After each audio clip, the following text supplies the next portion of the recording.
Hello students, I am Uday Singh, Assistant Professor Physics, Government Girls College Taranagar. Mechanics में एक बार फिर आपका स्वागत है। आप देख रहे हैं बीएससी पार्ट फेस्ट। आज का हमारा टॉपिक लेक्चर सीरीज एक न्यूमेरिकल इम्पोर्टेंट आंकिक क्वेश्चन। हम पढ़ रहे थे निर्देश तंत्र, जिसमें हमने निर्देश तंत्र की परिभाषा जानी थी।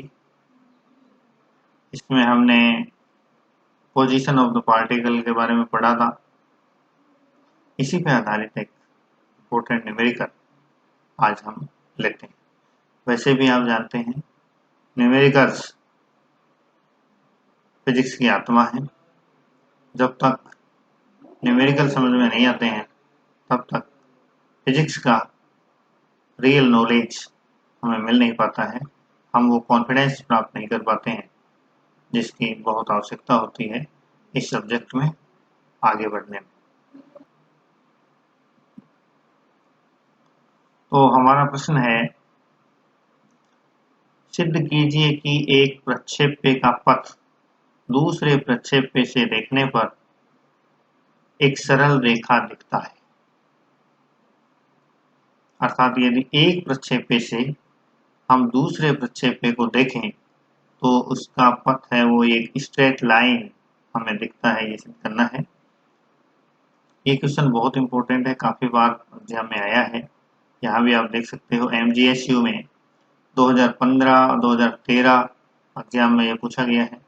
कोटा में 2011 में ये पूछा गया है। तो इम्पोर्टेंट न्यूमेरिकल। इंग्लिश वर्जन देखिए क्वेश्चन का। Prove that the trajectory of a projectile as seen from another projectile is always a straight line। ये हमें प्रूव करना है। आइए शुरू करते हैं। माना दो प्रक्षेप्य किसी बिंदु O से किसी क्षण प्रक्षेपित किए जाते हैं। ये देखिए डायग्राम में, ये O मूल बिंदु है हमारा। इससे दो प्रक्षेप्य एक ही टाइम पर प्रोजेक्ट किए जाते हैं। ये U1 प्रारंभिक वेग से और अल्फा कर्ण प्रक्षेप कोण से पहला प्रक्षेप्य है, और दूसरा प्रक्षेप्य जिसका एंगल ऑफ प्रोजेक्शन अल्फा 2 है और इनिशियल वेलोसिटी U2 है। अब देखिए इनके प्रारंभिक वेग U1 व U2 हैं और प्रक्षेप कोण अल्फा 1 व अल्फा 2। यदि प्रक्षेप्य गति XY प्लेन में मानी जाए तथा किसी क्षण t पर मूल बिंदु O के सापेक्ष प्रक्षेप्यों के निर्देशांक P1 x1 y1 और P2 x2 y2 हों, तब प्रथम प्रक्षेप्य के लिए कोई फिक्स टाइम पे हमने दोनों के कोऑर्डिनेट ले लिए, दो बिंदु ले लिए हमने। पहले प्रक्षेप्य के लिए x1 y1, दूसरे के लिए x2 y2।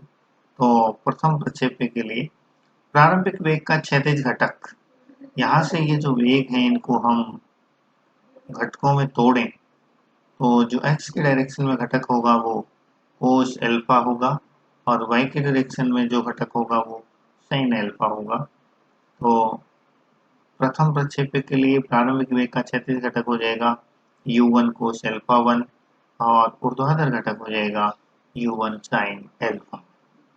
ठीक इसी प्रकार दूसरे प्रक्षेप्य के लिए प्रारंभिक वेग का क्षैतिज घटक होगा U2 कोस अल्फा 2 और ऊर्ध्वाधर घटक होगा U2 साइन अल्फा 2। तो दोनों प्रक्षेप्यों की जो इनिशियल वेलोसिटीज हैं उनको हमने कंपोनेंट के रूप में विभाजित कर दिया। कंपोनेंट ले लिए उनके x डायरेक्शन में और y डायरेक्शन। आगे बढ़ते हैं। अब प्रथम प्रक्षेप्य के द्वारा t समय में तय की गई क्षैतिज दूरी, पहले प्रक्षेप्य की हम बात करें तो स्मॉल t टाइम में तय की गई क्षैतिज दूरी x1 क्या होगी, ये हमारे पास हो जाएगी दूरी बराबर चाल गुणा समय। तो चाल क्या है, x डायरेक्शन में u1 cos अल्फा 1 और टाइम है t। तो प्रथम प्रक्षेप्य के द्वारा x डायरेक्शन में तय की गई दूरी हो जाएगी u1 cos alpha 1 into t। इसी प्रकार ऊर्ध्वाधर दूरी ये क्या हो जाएगी, अब देखो क्षैतिज दिशा में कोई एक्सीलरेशन नहीं था, इसलिए डायरेक्ट फॉर्मूला हमारा बन गया कि दूरी बराबर चाल गुना समय। लेकिन वर्टिकल डायरेक्शन में ग्रेविटेशनल एक्सीलरेशन g कार्यरत है और वो गति की विपरीत दिशा में अर्थात नीचे की ओर कार्यरत है। तो यहाँ ऊर्ध्वाधर दूरी का फॉर्मूला गति के द्वितीय समीकरण से हमें निकालना पड़ेगा, h equal to u t minus half g t square. तो y1 ऊर्ध्वाधर दूरी किसी समय t पर क्या होगी, u1 cos alpha 1 t minus 1/2 जी टी स्क्वायर। ये मिसप्रिंट है यहाँ। y डायरेक्शन में वेलोसिटी का कंपोनेंट ये होगा u1 sin alpha 1 into t minus 1/2 जी टी स्क्वायर, ये होगा। इसी प्रकार दूसरे प्रक्षेप्य के लिए t समय में तय की गई क्षैतिज दूरी क्या हो जाएगी, क्षैतिज दूरी के लिए वही फॉर्मूला रहेगा, दूरी बराबर चाल गुणा समय, क्योंकि क्षैतिज दिशा में कोई एक्सीलरेशन कार्यरत नहीं है।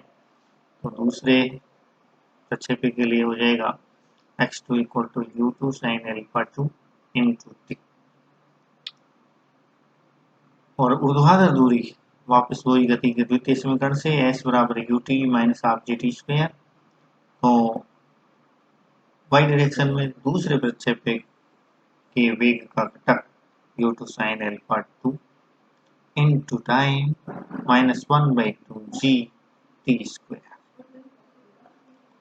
यहाँ से हम x2 माइनस x1 ले लें, दोनों की क्षैतिज दूरियों का अंतर, तो समीकरण 3 में से समीकरण 1 को हटाएंगे और हमारे पास आ जाएगा t कॉमन आ जाएगा दोनों में, तो ये आ जाएगा, ये देखो यहाँ पे मिसप्रिंट है x2, ये u2 cos अल्फा 2 है। हमने पीछे भी देखा था x डायरेक्शन में जो वेग हैं वो कोस वाले घटक हैं और y डायरेक्शन में साइन वाले घटक हैं।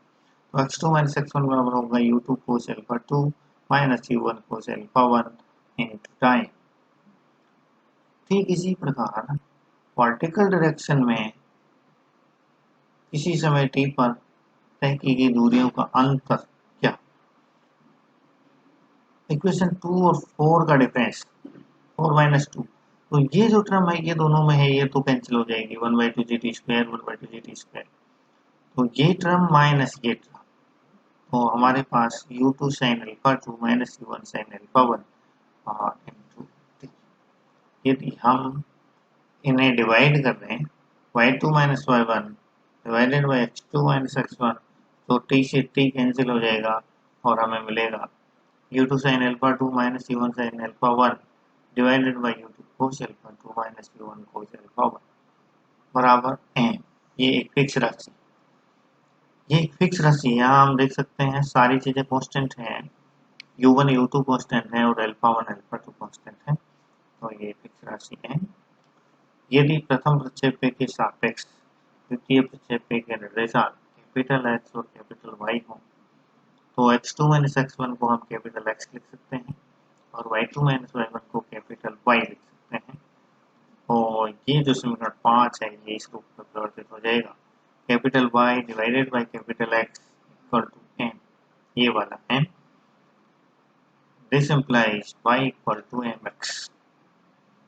और ये एक सरल रेखा का इक्वेशन है। हम जानते हैं सरल रेखा का इक्वेशन क्या होता है, y बराबर mx प्लस सी, y बराबर mx प्लस सी। जहाँ सी अंतःखंड होता है।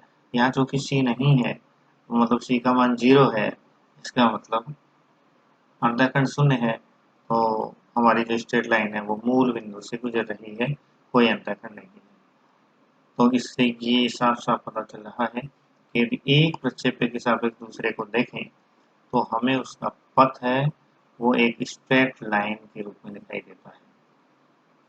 तो ये एक सरल रेखा का इक्वेशन है। अतः एक प्रक्षेप्य का दूसरे प्रक्षेप्य के सापेक्ष पथ सदैव सरल रेखा दिखाई देता है। तो ये हमारा पहला न्यूमेरिकल हुआ, बहुत इम्पोर्टेंट, बिल्कुल आसान सा, कि जब भी हम एक प्रक्षेप्य से किसी दूसरे प्रक्षेप्य को देखते हैं तो उसका पथ एक सरल रेखा दिखाई देता है।